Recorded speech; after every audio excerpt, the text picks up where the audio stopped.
balloon तले निया लगाउछे कोन किछि होउनी रे पानी उठिबा साइलेंट बेलून ने आमे निया लगाउछले मध्य बेलून की फाटू नाही काहे की कारण बेलून भितरे आमे पानी नहीं छे बेलून भितर हमें पानी नहीं छे जो तापटा हमें दउछे से तापटा किए पानी नहीं जाउची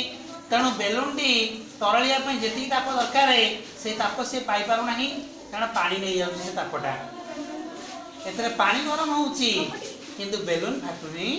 हलागी तमे निश्चित आश्चर्य होथिबो हमें बेलून रे लगै दउछे निया आगु तमे के बेलून ने निया लगैछ ना एवं लगैले तमे भाबतो फाटी जाय बोली पानी नेले फाटू नाही